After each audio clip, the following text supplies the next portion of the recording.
to Southern Renaissance, and hey, this is one of my heroes right here. This is the one and only Jim Batten, aka Coyote J. I mean, this dude is a legend right here, and I'm proud he let me come here to this house. I tried to call it a den, but he corrected me that it was a house. And when I bought the house, they said, you're buying a house, not a den. So, and I hope so, because it wasn't a cheap house, but it is a spooky house. Don't you like it? The house has a little... It does. It's got a lot of ambiance. Ambiance is the word. That's it, man. And, you know, I hate to even light it up for this video, but, you know, we had to get... It's like capturing the Loch Ness Monster or a Bigfoot or something. It's like, you're so mysterious, man. But hey, I really appreciate you doing this sincerely. And well, I've been compared to a monster before, so it's not like, that's not a shock. Never a big serpent, but I'll take it. It sounds cool. So you're a serpent, disc jockey. You're like a serpent. You're underwater and you suck people under with you. It's just kind of an appropriate... It's good, man. Culmination of my life. I have done that. I brought people down with me. I told him earlier, he's so mysterious. I felt like I was coming to see either Dracula or Edgar Allan Poe. Look, that's moving on its own. Look at that. That's so there you go. We're not alone. Possessed. We're not alone. Yep. We're not alone. I like it, man. I'm drinking blood, by the way. Yep, of course. So he specially requested that he drink blood during the interview, which is perfect. I knew he would be. So you're from New York. How long were you raised there in New York originally? I was born in Brooklyn, and then we moved to Long Island. I was raised there until I was 13, and then we moved to Nashville. My father was worked for UPS. Weirdest thing is, my father was such a normal. He came to visit me at the station in Birmingham when I first got a gig as young, 21, 22. And after he left, the management, they came to me and said, "Your father's a normal person." And I said, "Yeah, I know." She said, "Well, what happened?" I said, what do you mean to me? I said, I'm different. You are just who you are. I am who I my father was a businessman, but as he got older, you could see more and more of that he had been kind of holding back his kind of eccentric behaviors. He had eccentric behavior. You just didn't notice it until he was hitting his 60s and 70s. Okay, he was just being more subtle about it. He was trying to, he was almost he was the vice president of United Parcel Service in Nashville. Okay, so he had to be professional. Yeah. When he came home, it would be like, "Hi, boys, it's good to see you, boy." So there was a little bit of that. So and that's where I realized in retrospect that he was fucked up too. All right. Well, how'd you get started in radio? I know you did it for a while. Oh, a long time. A few years, right? Yeah, a long time. Trying to get started. Well, this is really an easy question. I don't know why I'm stumbling. I decided I wanted to be in radio when I was like young, like 12 years old. When I was 12 years old, I started listening to radio for the first time. And the British invasion was happening, and the Beatles and the Stones and the Young Rascals and Love and Spoonful, Mamas and Papas, all that cool shit was all over radio. And the disc jockeys were cool. And I thought, well, I think I'm going to do this for a living. Now, at 12 years old, I don't recommend that you just map out your life path at 12, because it's probably too young, especially if you want to be like, if you decide you want to be an optometrist. That's usually the go-to, I think, for most kids. Because if you look at, I wanted to be a disc jockey at 12. I was a disc jockey at 16. So if your career path is more complicated, say you want to operate on eyes, you're not going to be doing that at 16. Most likely that's not going to work out for you. Not everybody's Doogie Howser. Yeah. Good Doogie reference. Thanks, man. I was just waiting. In a while. The whole reason I do this podcast is waiting on a chance to do a Doogie Howser reference. Doogie Howser.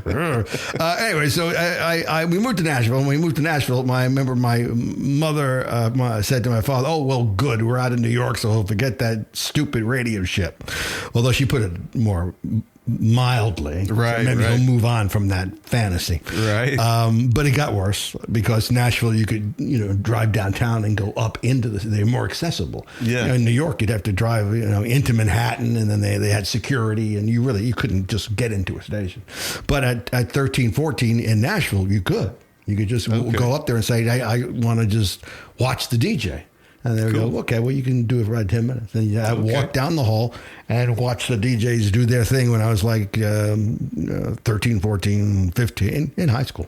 And that seemed cool because they were having a blast and they were cutting up because this is when radio had personalities. And it was like, it's like my dad said, he said, it's kind of like a little Hollywood. And I said, yeah, because who everybody was famous locally. Yeah. So to me, I was like, somebody like, and these names will mean nothing now, but somebody like Bob Cole or Bill Berlin, to me, were, that's like somebody famous. So it's like, wow, I'm really close to Bill Berlin, who was a high school dropout who always did a show with a gun next to him. So it's not like it was really a big deal.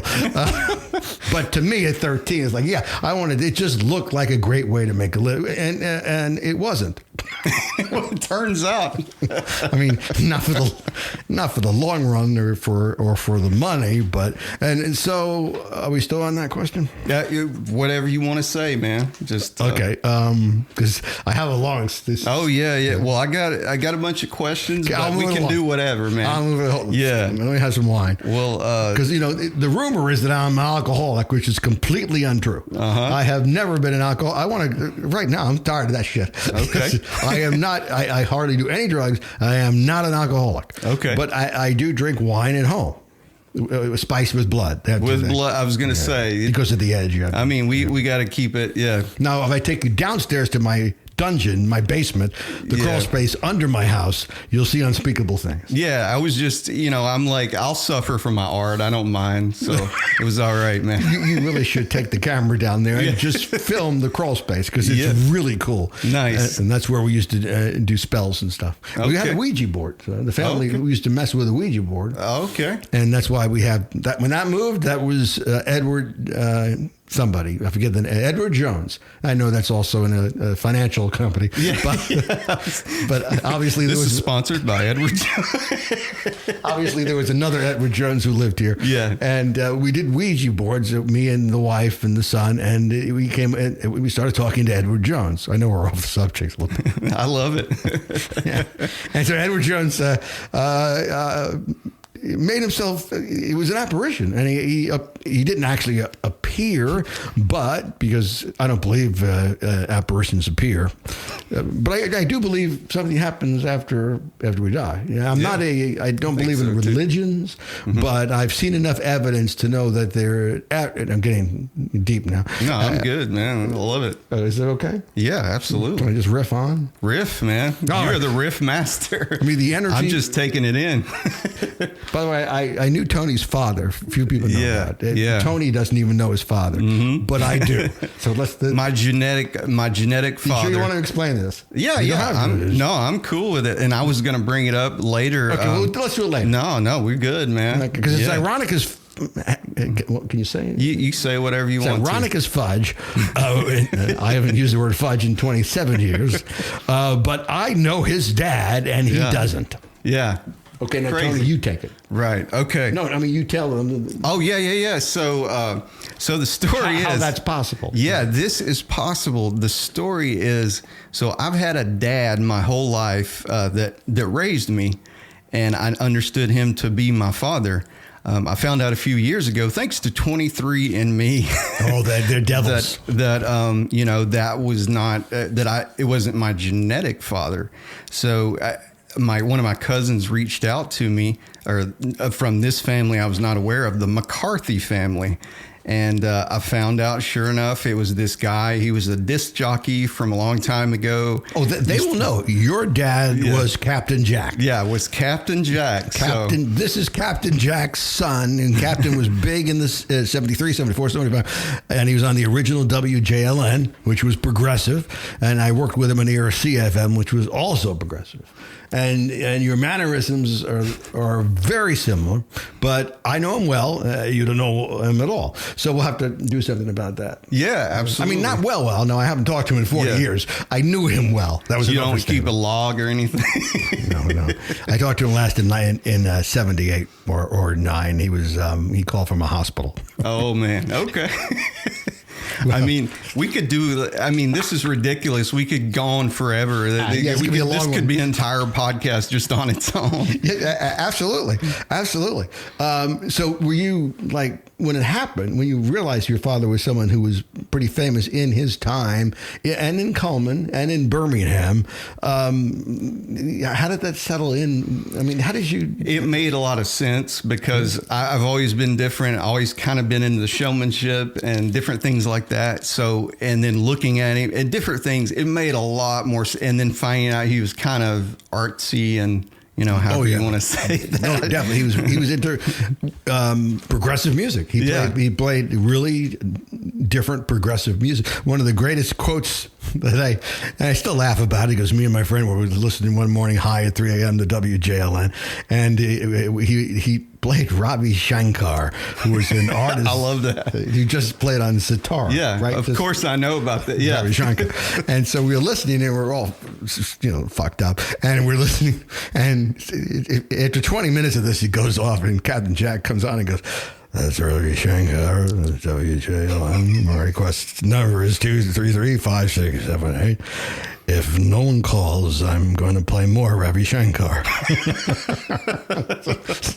thought it was so funny.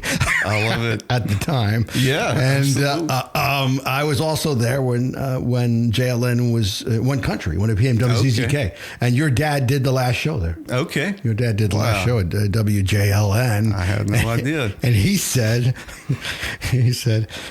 the engineers were rednecks. There were these. Yeah, imagine that. Yeah, they were real shit kickers, and they flipped the switch at midnight. And Arthur Brown went off. He was playing Kingdom Come.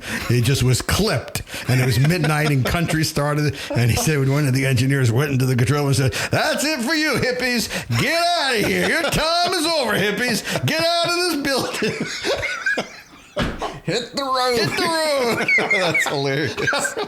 Captain's getting his albums. Get out. There's no more of that hippie shit on the station.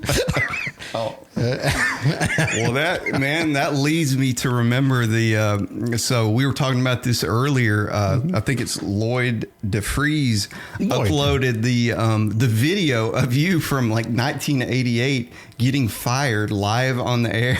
Yes. And that, like, how did that walk me through that? Was that just... This was before the Edge was running at the Edge began about when this happened. Okay. As a matter of fact, this was kind of a turning point because when that happened, I became Edge centric and became more focused on the Edge and was leaving my top 40. I actually did leave my top 40 career behind then, because even though I wound up on I-95 2 years later doing mornings, I wasn't disc jockeying anymore. I was just telling jokes in the morning. And my focus was on the Edge. And I remember my partner on the morning, I don't know if people remember I-95, the morning wake-up service. Yeah, definitely. My partner, Andy Spinozzi, once took a shot at me, a jab at me, by saying, "Yeah, you're going to make a lot of money off that Edge. You better pay attention to what you're doing here." And the Edge outlasted the morning wake-up service by about 32 years. Yeah, just a little bit. I would say, hey, but I can't because he's not here. I got you. And it's not worth the trip out to the cemetery. So I just know I won that one. A win for Coyote J. Okay. You're just talking to Edward Jones' spirit. Diversify your portfolio. Okay, I'm glad the board was. That's what we need to go back to Edward Jones. Yeah. So where was I? So he appeared, and we asked him one night in this very room, because the table in there was in here, and we asked him why he preferred to haunt this house, and he just said two words. He said, "Happy family." So he liked the surrounding. He liked the vibe. That's cool. Now, since then, my family's disintegrated, but that's unfortunate. I don't know if he's here anymore. So anyway, but and not only was there that occurrence, but this happened to my wife and Trey. They were upstairs, and they wanted to use the Ouija board again. They didn't know where it was, and it looked all over. So finally, they were in their rooms, in the room upstairs, and my wife decided to try to ask Edward. This is a true story. I'm not making this up. Oh, I believe you. And she said, "Is the Ouija board?" And she said to Trey, who's my son, "Let's try to contact Edward Jones and see if he knows where the Ouija board is." Now I know this sounds completely crazy, but that's my life. So he said, "Is the Ouija board in the kitchen?" Nothing. Is the Ouija board in Dad's bedroom? Nothing. Is the Ouija board in the bed? No. Is the Ouija board in the den? And then there was like, just like that. Knocking. A knocking. Whoa. A knocking. That's freaky. So look at that. Oh, yeah. That Mike's I forgot moving to tighten again. that down. No, man. you can't. Good? Yeah, it's Edward. Yeah, it's It is. And so then they came down. This is the den, and they looked in those cabinets, and that's where it was. Wow. So That's wild, man. I don't know if this. What does that prove? That you shouldn't mess with demons, man? I don't know. They're really good. They're really into mic technique. They want to make sure the mic is as close as they can to your mouth, and then they're just really friendly. I mean, that sounds like a friendly dude. Yeah. He's just like, yeah, you guys are a happy family, so we'll just hang out. Yeah, and people say shouldn't mess with apparition. Well, whatever the apparition is kindly. And wonderful. I'm cool with that. Like, they're just hanging out like we are, so just whatever. Like that. I mean, we literally, at that time in this family, there just wasn't any friction. There's no friction at all. And if there are apparitions, I would think maybe there's a ghost that doesn't want to raise hell. Not every ghost is from The Exorcist. You know? Right. It's just kindly ghosts don't get movies. They get one fucking cartoon and they're off the TV. Because they're friendly. Nobody gives a shit. Nobody talks about all the laid back ghosts out there. That's right. How many kind ghosts, like Casper, for instance, are ignored in lieu of the evil ghosts that make stuff fly across the room and scare the hell out of you? Yeah. I'm done. Yeah, another. Did I finish the radio question? So we moved to Nashville, and then I went to visit radio station again. And I'm wrapping up real fast. And I went to visit the radio station, and I hung out there long enough, and it was a pest. And then finally, I went to the college station at 16, WRVU in Nashville. Hello, everybody up there. I love you guys. WRVU in Nashville was my break. I was 16. I was in high school. I was a junior, but I lied and told them I was a freshman at Vanderbilt because I knew they didn't check because they didn't pay.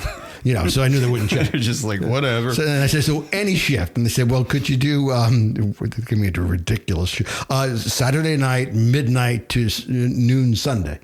And I went, you want me to do 12 straight hours? And they went, yeah, that would fill that up. I said, done.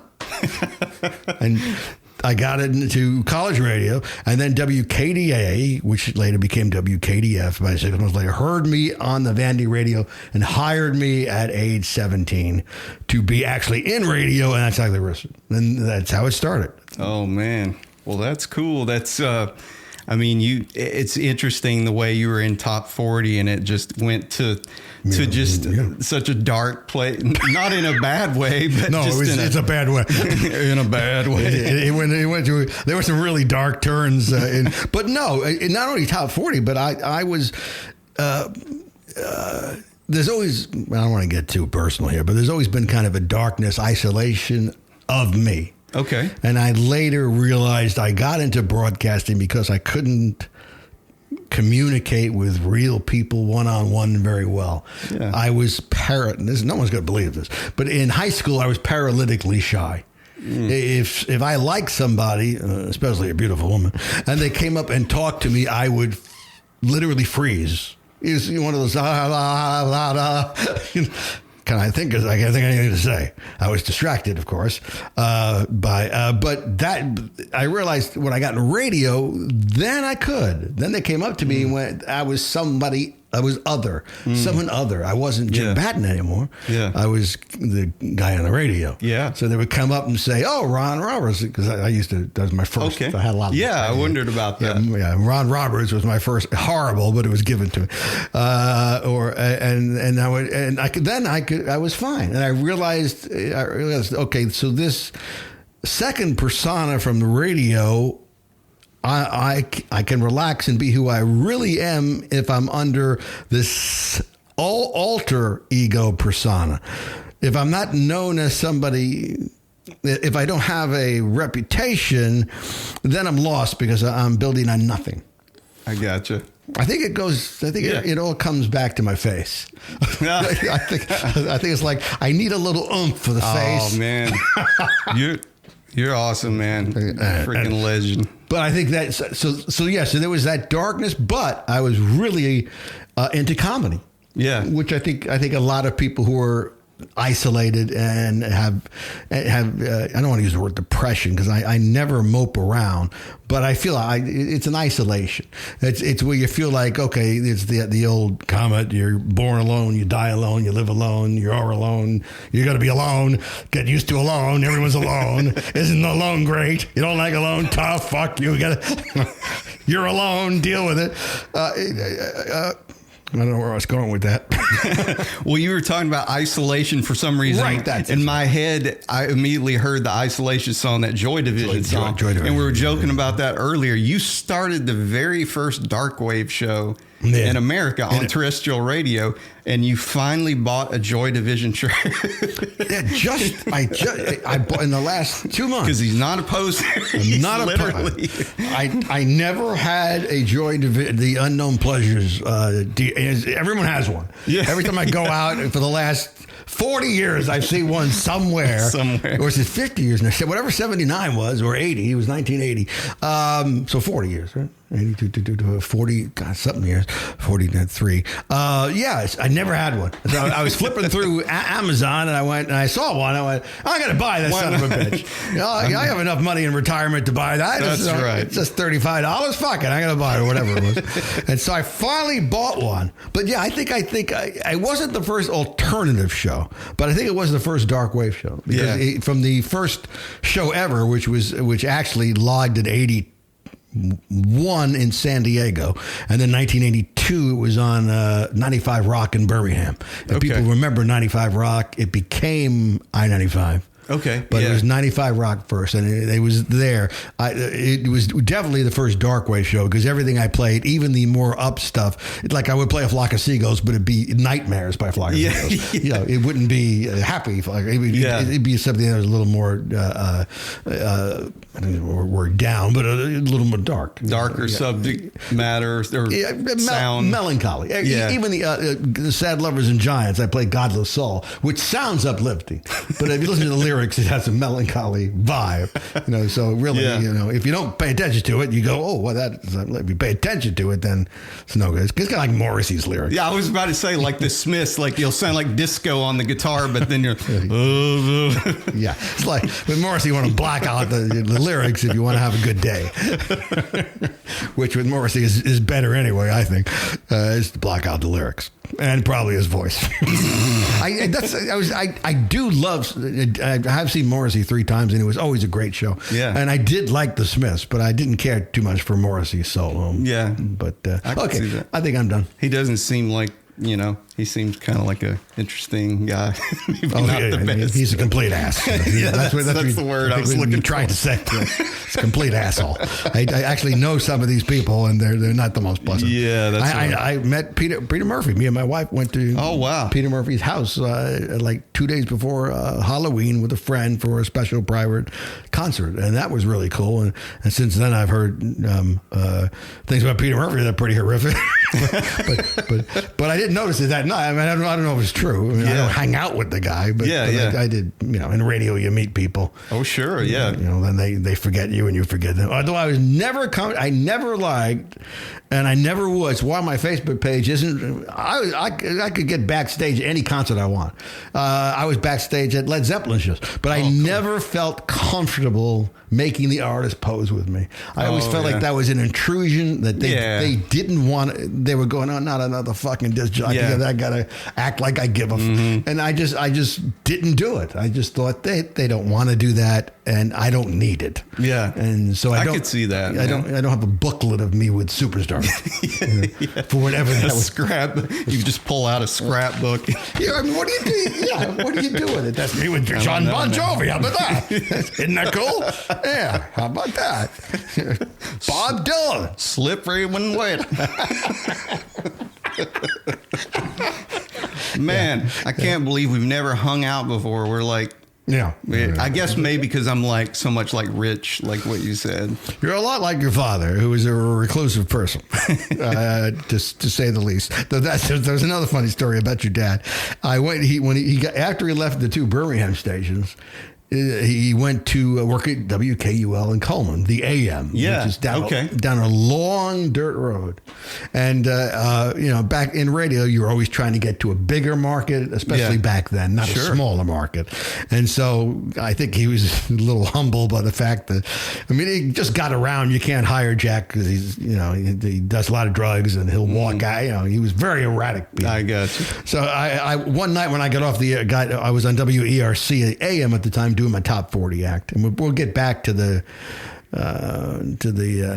what would be the word, the comedy and dark. Right. Yeah.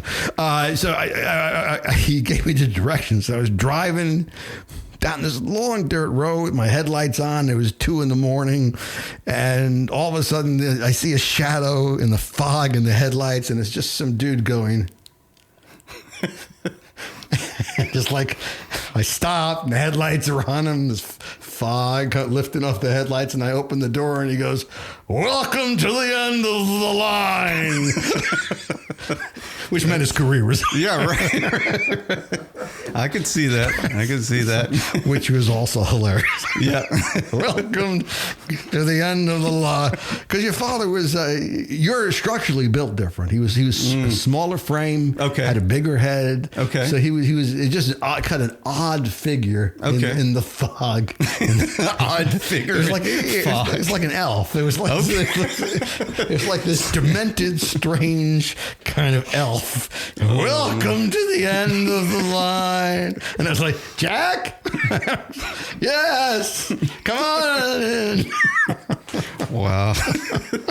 It was cool. This all makes so much sense. It really does. It has to be. Is it heavy for you? You gotta be kind of like. It is, but at the same time, it's like, oh, okay, that's why. It's so much genetics I'm shocked how much genetic material gets passed down to make someone who they are. Mm-hmm. Because I definitely can relate to a lot of the artsiness and the weirdness and just. Just saying dumb crap just to say it. The electrodes in your brain. Yeah, the electrodes. Boom, boom, boom, boom, the boom, neurons boom. are just firing left and right. Yeah, I got that. Yeah. Yeah, no, it was an interesting time. But to get back to, I was also fascinated with comedy. So the first thing I decided, the first impulse I had was to make people laugh, was to be funny on the radio. That was my first impulse. And the music wasn't as important during my top 40 career. Although at home I'd go and listen to Emerson, Lake and Palmer and Yes and all the really progressives. The stuff that I played at my first gig was progressive. KDA FM in Nashville. Yeah, I was playing progressive music. But I was in high school and then I was in early college, and I wanted to be on the radio and be screaming like some of my idols, like Jack Armstrong, WKYC in Cleveland was Cousin Brucey is a more famous one from WABC in New York. They were disc jockey idols. I had two, I guess, passions. One were disc jockey idols that I looked up to and said, I want to be like that dude. And then the other was the music, were the musician idols, like I idolized Robert Fripp from King Crimson. Oh, yeah. And other bands at the time.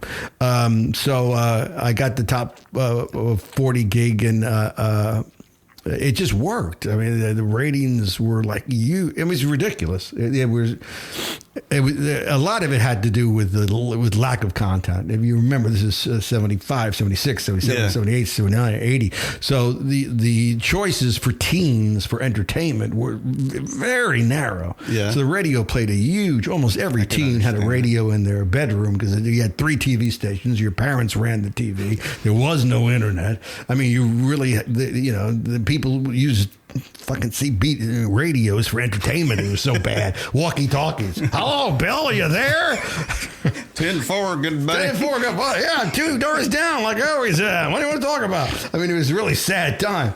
So people really got connected to the top 40 stations that were big, and ERC and SGN were the big ones at the time.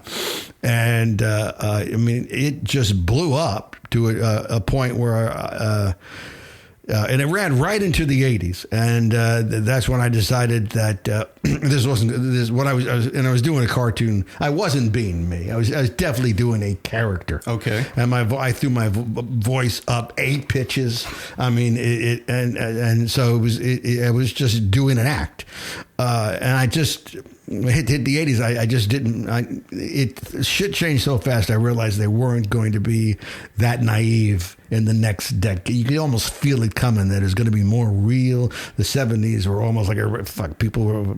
Thought Saturday Night Fever was fucking good. I mean, need I say anything else? If you could sell that shit, of course. I worked in the 70s doing just shit. But I'm probably most with people of that generation. That's the famous Coyote. That's probably the most famous iteration of me was people from that generation. But I just knew that clown cartoon stuff would not work going forward. I got you. Well, where did the name Coyote J come from? It was actually just bestowed on me. Okay. I was Jim Batten. Which don't look that up. You can't say anything anymore. Oh yeah, right. Yeah, don't Google that. Don't come to my house and hit me with eggs. Do this. Don't do that. No toilet paper. It's spelled BATONN.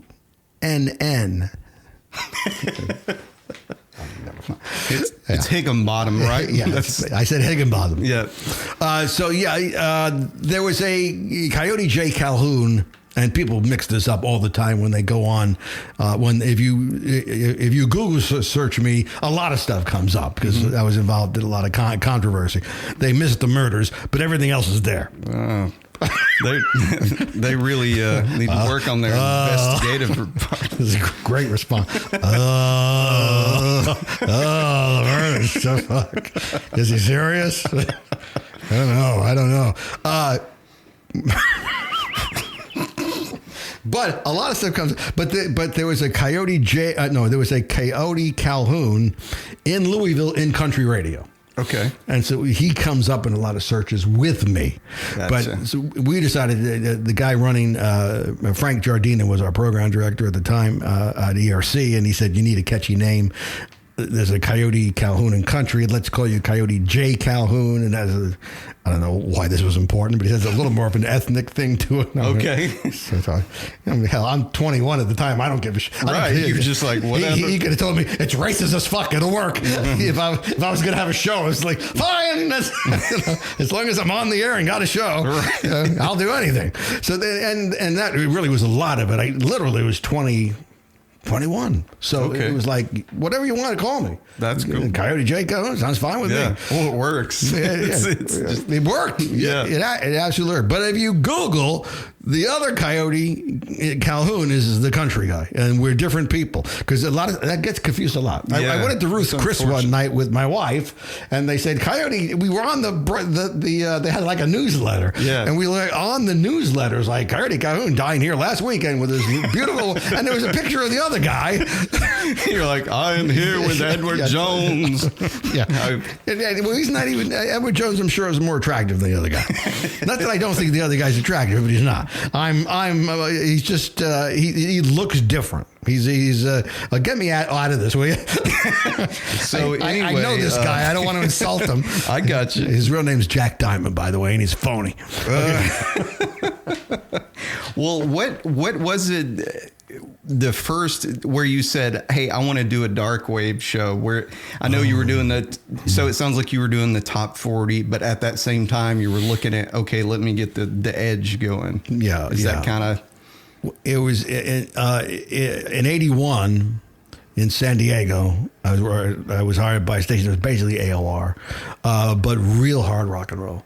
And I knew that in Los Angeles, at KROQ, that new wave and punk and post-punk was happening. And I said, I know new wave doesn't fit. Let me do a punk, post-punk show. I can't. There was no industrial. It wasn't there. Yeah. But I said, let me play this music because I think this is the next thing. This is going to happen. Yeah. And this is fucking San Diego. We should be on this. Yeah. Yeah. And so they let me do it. I called it People's Rock Input because that matched KPI, People's Rock Input. Right. And so that was the name of the show. And people would call in and they would request stuff, and I would throw out Iron Maiden and put in Soft Cell.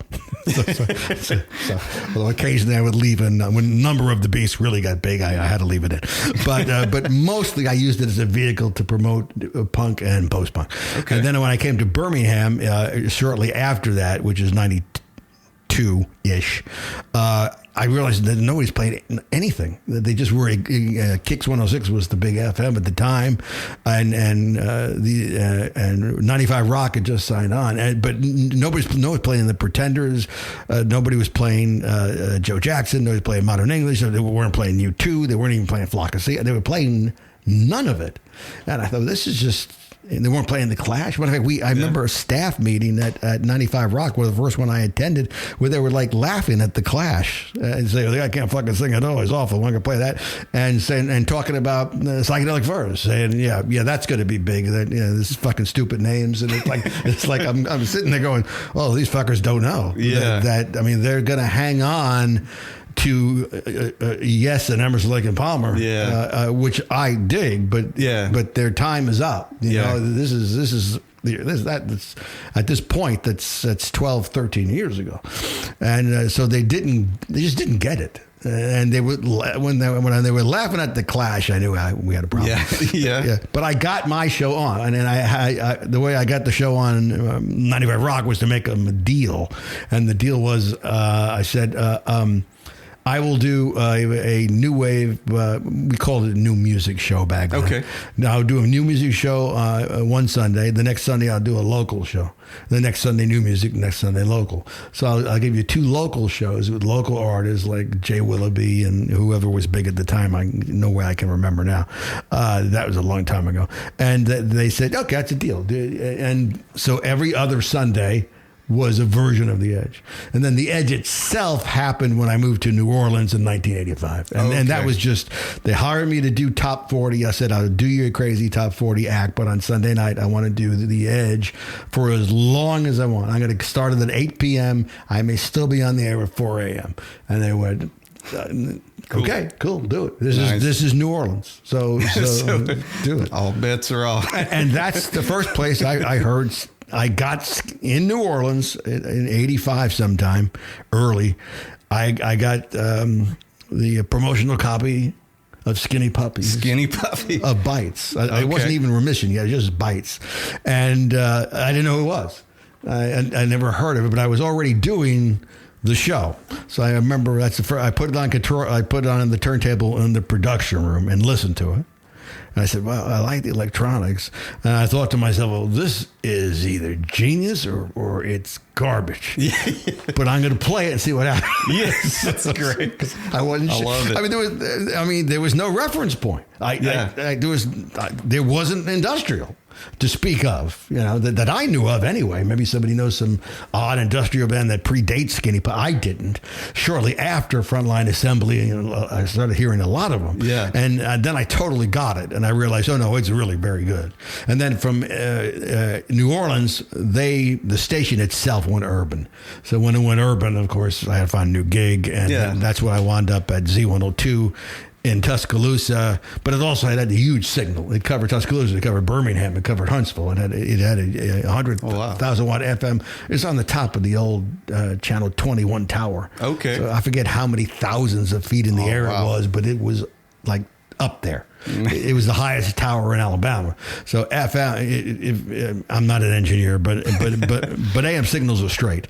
I mean, AM signals rather go up in the go upward and bounce off the universe and then shoot everywhere. So AM signals will bounce around. FM signals will only go in a straight line as long as they can until they kind of run out of steam and just die. So if you have an FM signal in a huge tower, it will arc off like a really good piss. So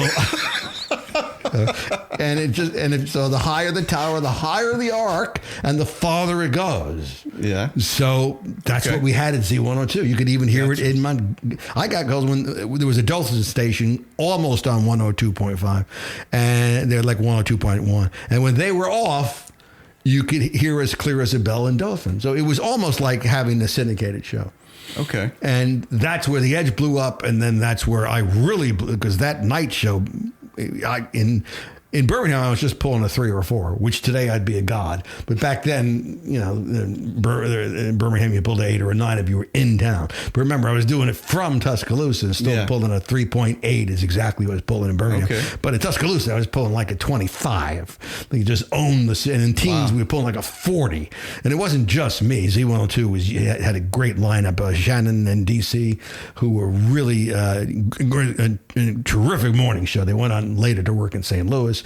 Scott Bohannon, who later worked at I-95 as their afternoon drive guy. I mean, it was a really tremendous staff. I remember one night I got with a huge signal, and I got a call one night from somebody driving through the area. I didn't know where they were, somewhere in Huntsville, I think. And they said, and they asked me, where is the station? I said, well, what do you mean? He said, where is this coming from? I said, well, we're in Tuscaloosa. He said, this is local. I said, yeah, we serve Tuscaloosa, Birmingham, Huntsville. I said, well, that's a damn good radio. It said, you're in, what are your facilities like? I said, it sucks. We're in a barn.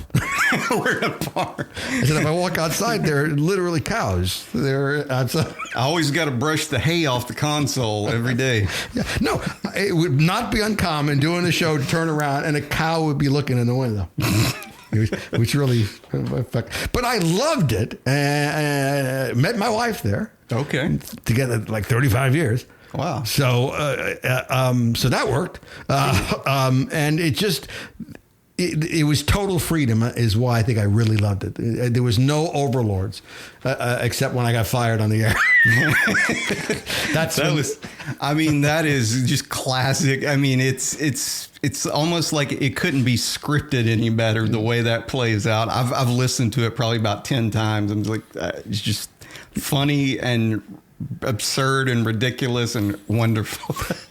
That was kind of all the personas into one happening, into one event. Okay. It was the comedy, it was the dark, it was almost frightening. Yeah. If you were there, it was.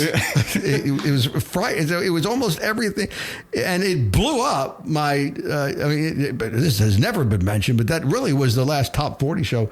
It blew up my top 40 career. Whether that was intentional or non-intentional, was that a psychological thing? But that's when the Edge really took off. Started. It's like, okay, it blew up because I was just too big. Z102 just was working too well, and I am the kind of person that will, I don't want to say shoot myself in the foot because I don't do that, but I will push and push and push, and see until I push too far. Yeah. I can see that. Yeah, and that's what happened that night. But hey, it has like almost.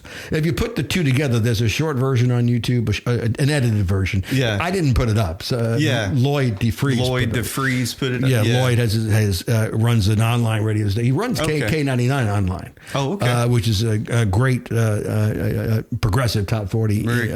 Not top 40, progressive rock in Hartford. So okay. And so he put one version up, which he edited a little bit, and then later we put I said put the full version with the mistakes. I got because we were getting comments like, "Oh, this is just too perfect to be real." I said, put up the versions where there's dead air and where I don't have records queued up and where when the phone doesn't, when the phone it doesn't function. I said, put it all up. And so together it's like 600. It's over 600,000 views. Wow. Which is, I guess that's viral, right? Yeah, I'm absolutely. an old guy. Is that viral? Yeah, I think so. As an old guy, I don't know if that's viral or viral or it may be bacterial. I'm not bacterial. sure. Viral. I'm a viral guy. Viral. Viral dude, Coyote J. So, but I had some young girl I know say that's power, dude. The radio is dead. That's where the power is. Yeah. Which is why they're trying to get me to do what you're doing, which I've resisted, which is a podcast, because as we know, podcasts came from Satan. That's right. And like we were talking about earlier, I'm like, man, now is the time for me to get in podcasting, because everyone has a podcast. I'm really going to corner the market. Only every toddler and everybody's got one. It's a big market. Yeah. This is bigger than a Walmart. This is a huge.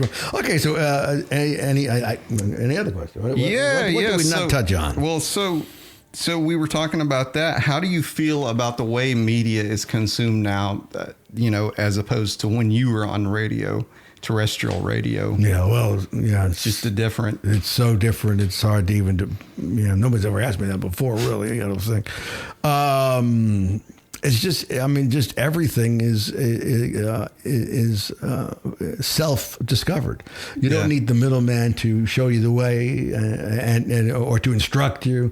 It's certainly more of a independent thing. It's a more democratized way to find your own. People, their phones, for goodness sake, will direct them to new music, which makes a disc jockey almost irrelevant at this point. Is that a word?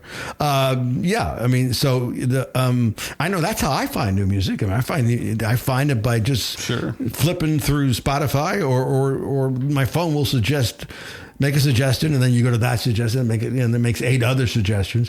The entire Edge playlist is on Spotify. That was the last thing we did. We put when I pulled, we had it was online for 7 years after terrestrial radio bombed, and I realized nobody's listening to terrestrial radio. So I was ready to put my career to rest. And for a year I sat out and did nothing. And then Robbie Rags came along. Do you know Robbie? I don't think so. Robbie Rags was a famous top 40 disc jockey in the 90s here at I-95. When I was doing the Edge, he was the nighttime guy there. When I was the morning guy on the morning wake-up service with Andy and Trey, Robbie was a pretty big night screamer. And then on Sunday night, I did the Edge. So he came to me because he had an online station in 2012. And after a year, it took him a year to talk me into putting the Edge as a station 24/7 online. Yeah. And I said, isn't that a lot of work? And he went, oh yeah, we'll be downloading music for months. I said, shit. So I thought about it. And then he gave me some carrots and alcohol. And mostly the alcohol convinced me. So we started the process, and when we finally got it up, it was really good. And I thought, well, because my feeling was I don't know if it'll work 24/7, but it did. I put everything in there. I day parted it where it was a little lighter in the day, a little heavier at night, and but the problem is what you were just talking about, Tony, which is that it began at something like 80,000 listeners and worldwide. It was like after 2 months or something, I was like, well, this is really fucking working. This is neat. This is great. I'm a star again. I'm worldwide. Nobody can stop me. Robbie Rags is right. Holy shit. Robbie Rags has never been right about anything. Robbie was right. But as more and more choices came on, and more people built their own radio station using the same technique or device, the software we were using, it went from 80 to 60 to 50 to 30. Finally, in its last year, it had like 8,000 listeners a month or something, or five, something that I just thought I don't want to keep doing. People were finding their own music, and I was doing. I wasn't even listening to it anymore because I would go to Spotify and just hit stuff I wanted to hear. Yeah. And so I just let that die and then put everything on Spotify and told the people that dug the show, like you. Now you were a fan of the Edge, absolutely. That's another thing. And I was going to say, one thing to me that's interesting, though, the way the media is now, there's so much noise out there. There's so much that, to me, really curation and the right person picking this stuff like a disc jockey would do, which I know a lot of it's algorithms now. Yeah. But I mean, I feel like that's still important because, but I used to listen to The Edge when I was a kid, you know, out in Welty, which is like this tiny little place out in Coleman County.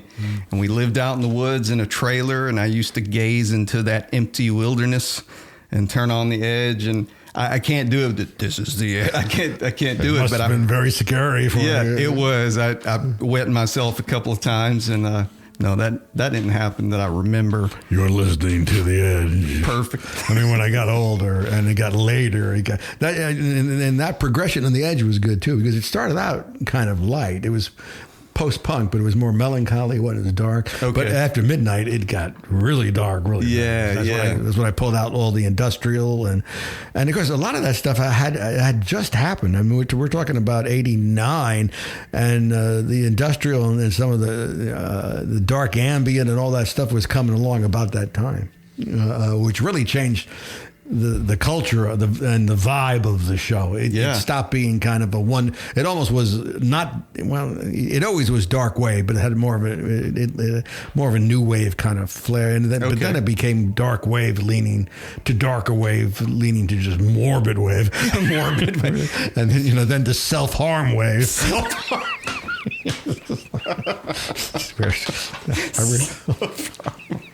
I guess we've gone too far, man. And but it touched all the touchstones, and that's when it was. By '92, we had syndicated it, so it wasn't just off. I don't know what station you listened to it off. Probably I-95. It was the X. It was the X. Okay, so you're talking about the years when it went syndicated from 92 to 2002. It ran on 6, 7, 8 different stations. It was all through the state. Okay, and that's when it really was impactful, because you could hear it in Muscle Shoals. It was playing Montgomery down to Dothan. I mean, and it was all on 100,000 stations. It was still in Tuscaloosa. It was on Z, and then it was on what later became Jams, and their signal is huge. I had it on Q104, which their signal is. So I mean, I was covering so much ground. Yeah. I mean, you could go from almost Pulaski, Tennessee, and drive almost to the coast and you could keep switching stations and not lose it, man. And so it was a cool time for the show. Absolutely. And I'm shocked that, as I don't want to use the word deviant. It wasn't deviant, but as dark as it was, I'm surprised no one said, "What the fuck are we running on Sunday nights?" We're a top 40 station, for goodness sake. We're playing Boy Meets Girl. What's this shit? This is not waiting for a star to fall. I was just like, I first heard it, and I heard you talking. I'm like, did they let a killer loose in the studio? What is happening? And he's playing this music. Oh my God, this is awesome, because this is pre-internet days for me. And I was telling you, I had a lot of old rockabilly that I love records. My dad that raised me got me into, but then later on I had a few Alice Cooper records and stuff like that. But that's about all I had. That's so when I heard that on the radio, I didn't have a lot of money, and there weren't many record stores around me that would have interesting stuff. So I listened to it and I recorded it on my little tape deck. I would play it back. Yeah. It meant a lot to me. That was that was one of the main things I did. I would listen to it. I'd record it on my little tape deck, and then I'd play it back, through the week. And then I'd hit the microphone with a bottle.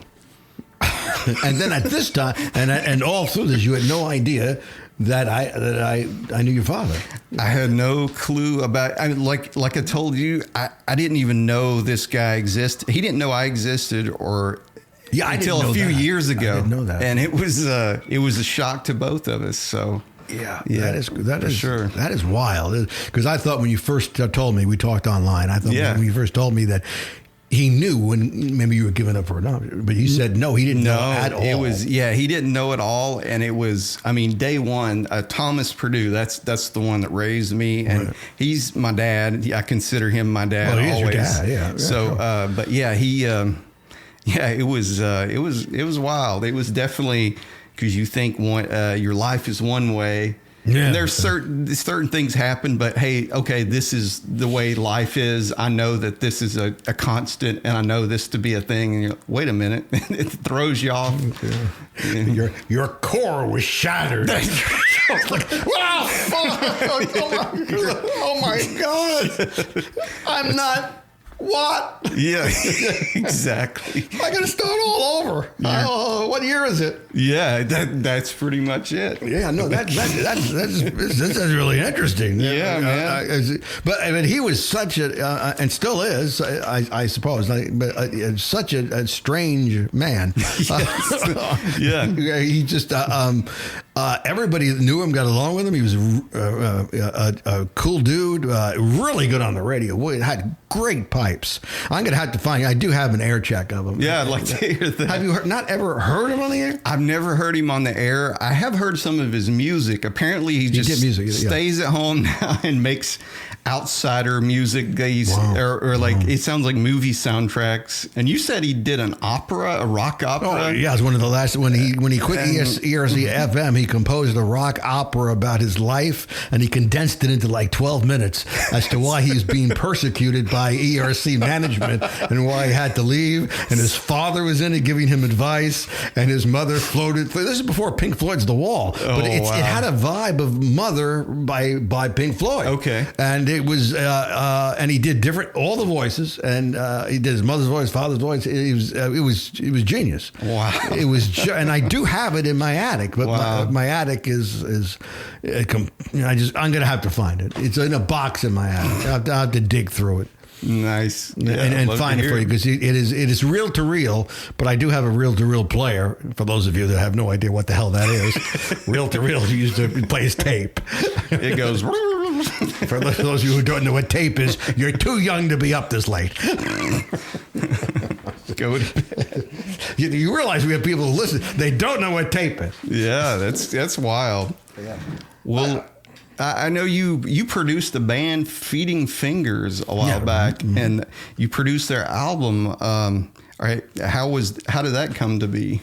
Okay, how did that happen? Feeding Fingers. I went on to Atlanta with the wife for a concert. I'm trying to see. I think it was for Orchestral Maneuvers in the Dark. It was to see OMD, and we went to a record store and we just blindly bought stuff, which I tended to do back then. I discovered a lot of stuff just when I was in New Orleans, especially. I go to a record store called the Metronome. For those of you that are in New Orleans and watching this, the old Metronome, which was somewhere off the French Quarter, and I would just look at album covers and go, "That looks cool." That's how I got Sad Lovers and Giants and The Essence. I just looked at the album cover. And the Kato Twins. I just thought, well, this cover looks like it matched what I'm. That's the kind of what happened to me with the Pogues. I saw the Pogues, Red Roses for Me, and they were just looking cool. And what is this? Yeah. And what was the question again? I was just asking you about how that came about when you produced Feeding Fingers. Oh, so yeah, driving back from Atlanta, we were listening to the CDs I bought, and I put in Feeding Fingers' first album, which at that time was their only album. I didn't know who the heck it was, but the cover looked cool, so I bought it. That's what I do. Yeah, I'm being destroyed by ADHD, as you know. ADHD has destroyed my life.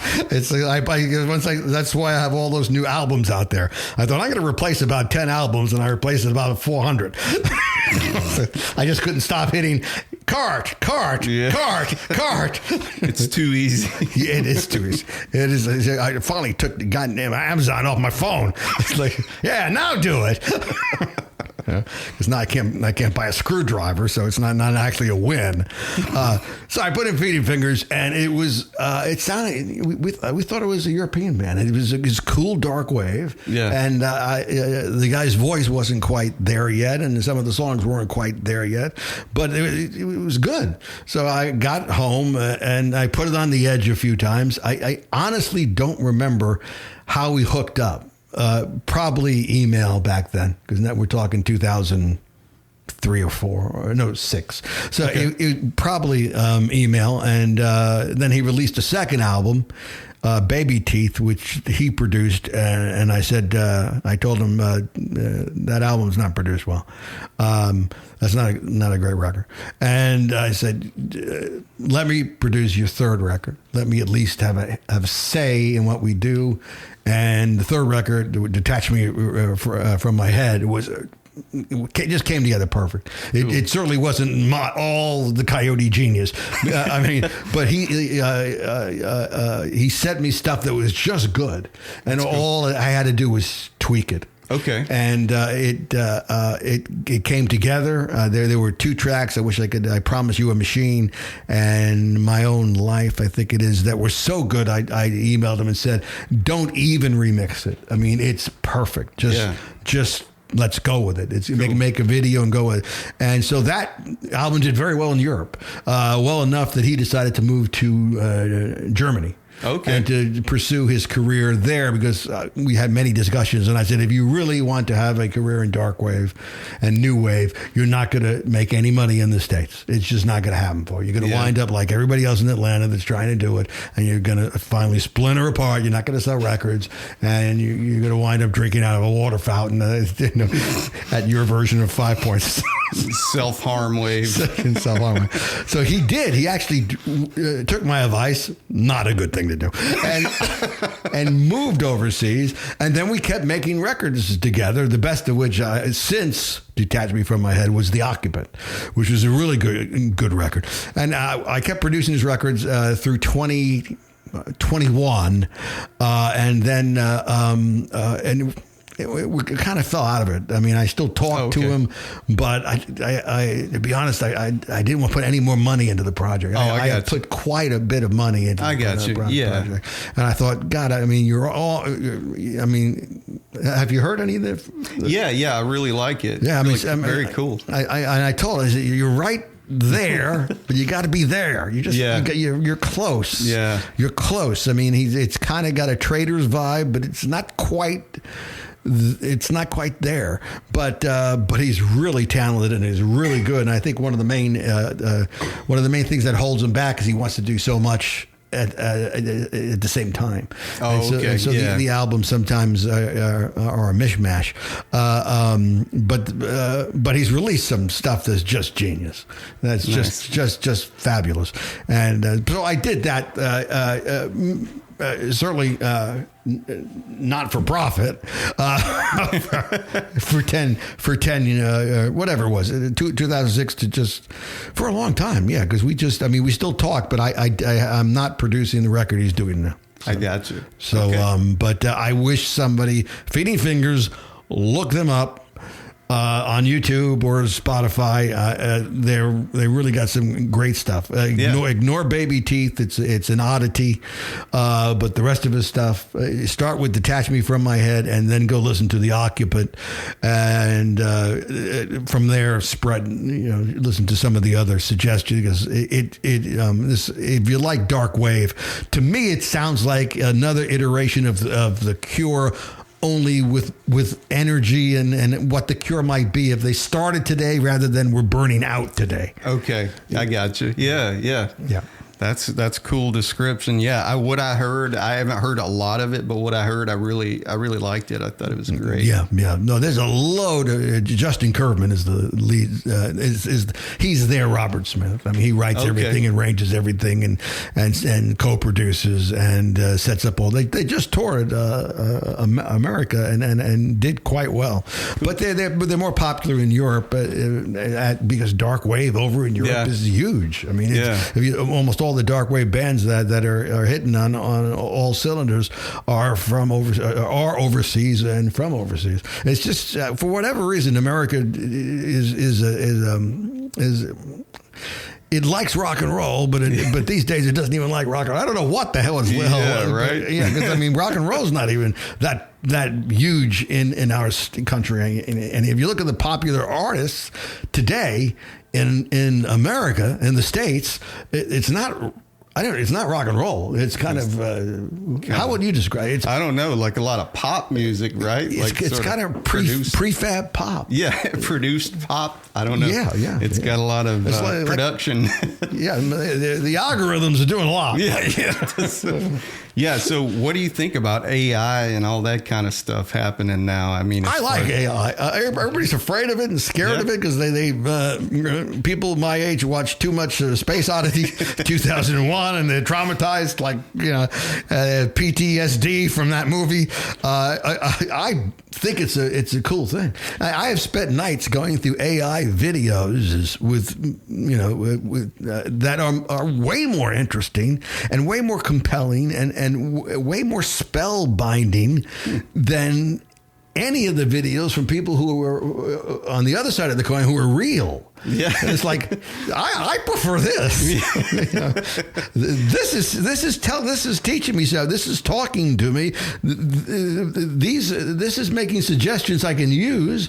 This is a reasonable vantage point they're coming from, rather than some of the lunatics on our side who are putting up just stuff like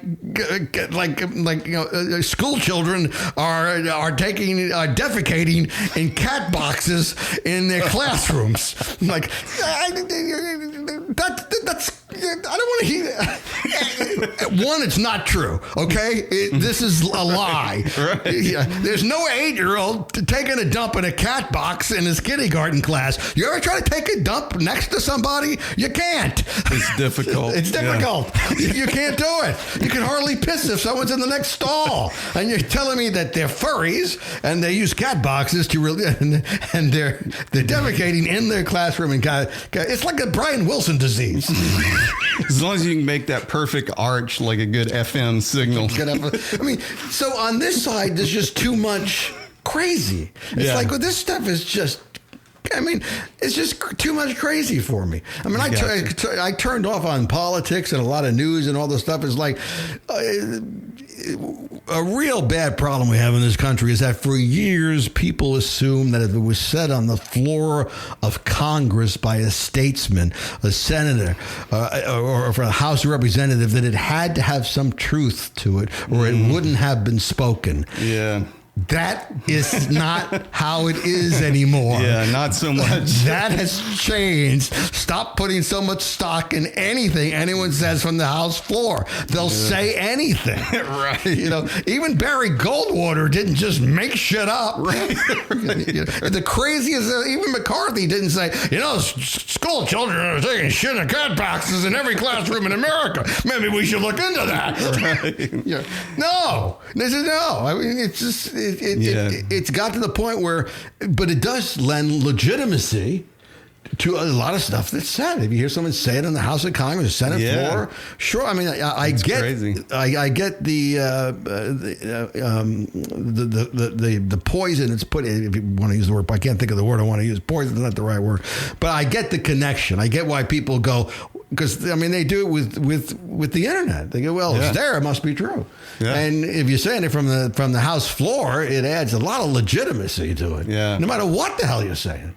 I've heard people say that some of that is so absurd. It's sort of a post-satire environment because what are you going to come up with? It's so absurd reality. My twin boys listen to Talk 99 for the humor. Okay. I say, what do you listen to that for? I mean, it's propaganda. They say, oh, it's funny. Like, what's his name? InfoWars. My friend can do a good impersonation of him. Jason, that was on the first episode. I forget the guy's name, but I want to keep that forgotten. That's better. I mean, how can someone that unhinged, how can anyone go, I identify with that? It's like, you have to be miserable. You have to be beyond miserable. I mean, It's not even this is what happened because we don't have mental hospitals anymore. That's true. I mean, and that's not a joke. Yeah, no, I think it's true. I mean this. Mm-hmm. Reagan closed down most of the mental. Yeah, I didn't even know Bryce was closed in Tuscaloosa. Yeah, I know a lot of mental facilities got closed recently. I know. And Alabama's a place that needs mental facilities. Right. That's an understatement. Alabama, Arkansas, Louisiana, they need mental facilities. Yep. Way more than jails. Oh yeah. Please build a mental institution somewhere in Alabama. Get some of these people off the street. Right. So, oh boy. Yeah, I used man. to think it was weird that the guy in Southside thought he was Jesus who walked around. Yeah. Remember that dude? I think so. Yeah. Yeah. Now we got 100 of them. Yeah. Just walking around. Well, they're online now. It's too much noise. We need a curated Jesus. Somebody that curates the most. I'm gonna have some more wine. I'm having such a great time with Tony talking about me. I haven't talked to anybody in about 2 years. It's great. It's great. I'm really, in all seriousness, I'm so glad that I did this, and I really do appreciate it, man. Because you've been a huge influence on my life since I was young, and just the crazy. Well, you mean the music, though? Yeah. Well, the music, and just as far as the your on-air persona, Yeah. So, It's interesting. I did have a breakthrough here, which is, I'm supposed to have a breakthrough, so I'm a lot healthier now than I was an hour and a half ago. But I really had never thought that blow up on Z102 where I got fired was the end of, I didn't do top 40 after that, which I thought I had, but I hadn't. That was the last time I did one of those wacky late night comedy shows. You're not going to find anything past 88 because then it's going to go dark to the edge. I really believe. How can I say this without it? I think were you born with a melancholiness? Yeah, definitely. I have a natural tendency towards that, but I have both sides where it's kind of like, and I feel like that's part of life. If you don't accept the dark part of it, then what are you? You can't pretend like none of that exists, or you're not being honest. Yeah, I think a lot of people, that's what Facebook is famous for, hiding the side of me that I don't want anybody to see. Right. Yeah, I go to walk in the park and kiss petunias. That's the darkest thought I ever had. Don't you want to be like me? Yep. Yeah, no, it's everybody has a public self and a private self. That's just a fact, and many selves. Mm-hmm. I'll see people, I'll talk to people, and I'll see people on social media complaining about somebody did this or somebody did that without ever taking into consideration that everybody has many selves. Yeah. And everybody is a duality in everyone's personality. Exactly. And it's not just Geminis, which I'm one of, but everyone has a duality, have more than one you. As a matter of fact, most people, if you have an intelligence level that is above a squirrel, most people will have a number of thems. Mm-hmm. There's more than one Tony in there. Yeah. And your father had at least 12 personalities. Right. I can believe that. But everybody has these myriad of personalities.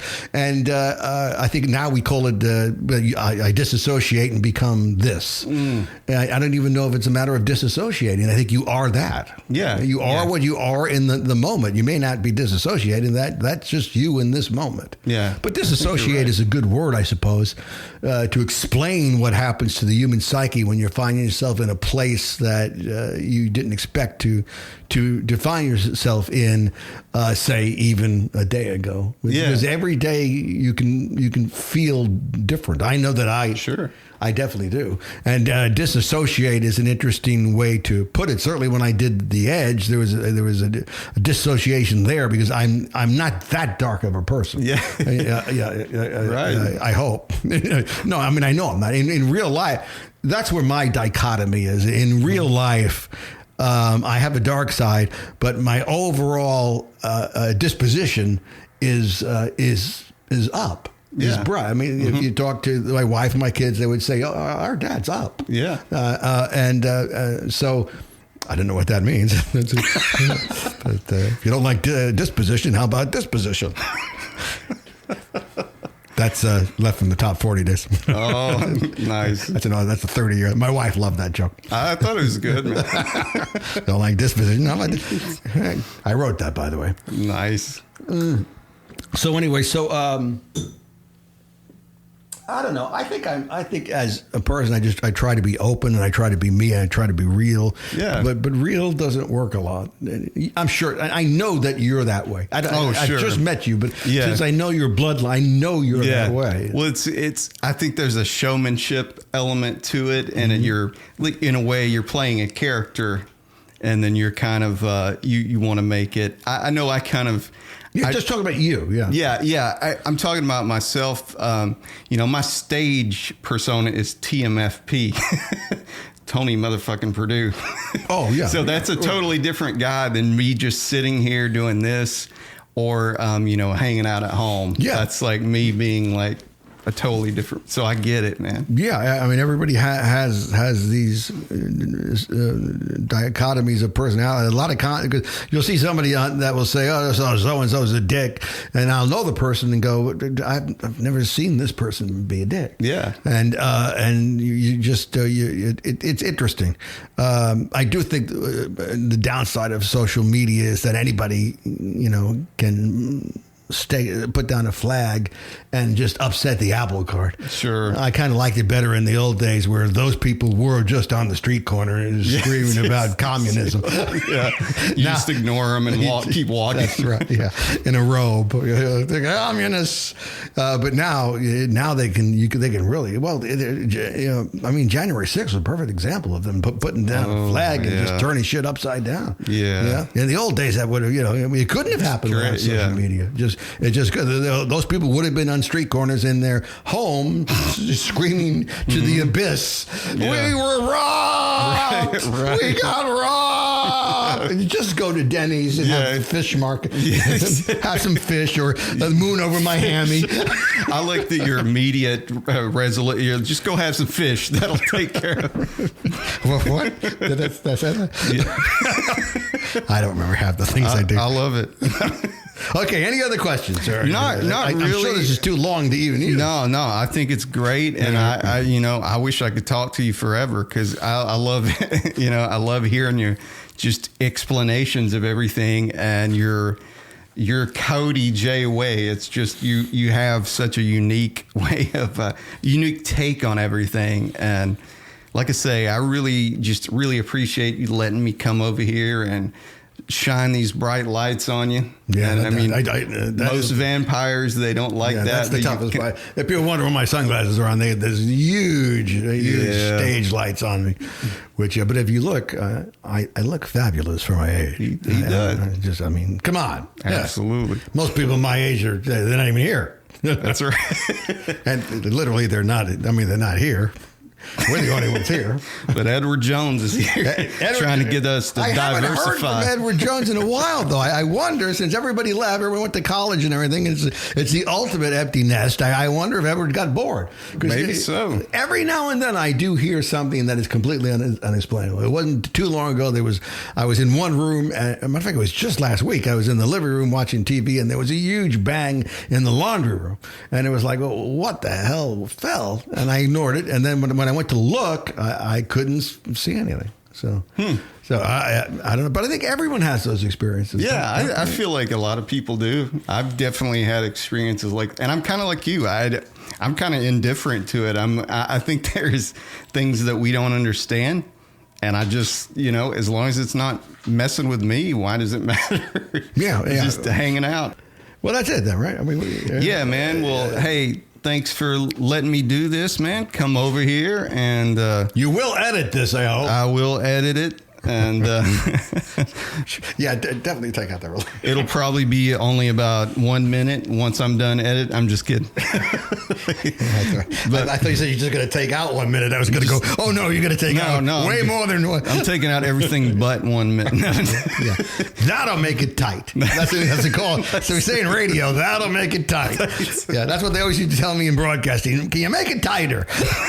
Well, I could try, but I'm not too good at that. No, man, it's been a pleasure, and man, I can't thank you enough. And thank you so much. It was a great meeting, and it was. It's weird that I know your father and you don't. I just think that's so fascinating. It's crazy. I know. That's fascinating. It is. It's been interesting. We need to call him, and I will pay him to come down here, because interviewing him would be the craziest interview of all time. I would do it, man. Because I mean, his thought process makes mine look completely modest. I mean, completely level-headed. Wow. and dull. I mean, I really believe your father is one of those guys that his IQ got him. Okay. I really think he's that smart that he just couldn't connect with other people, which I think is pretty common. I think people who are actually geniuses. You think Einstein had friends? Can you imagine Einstein going to happy hour, just hanging out, having at the malt shop or whatever? That's right. Einstein, going to Urban Outfitters. Oh man, you're making me snort. Stuff that doesn't happen. Probably didn't happen in his lifetime. But that was a good line. Man. All right, guys, we're done. Coyote signing off. It was a lot of fun. Thank you so much. Appreciate you. I'm glad you got me before my last tagline and my last radio shows was not dead yet. Yeah. So you caught me, but I'm still here.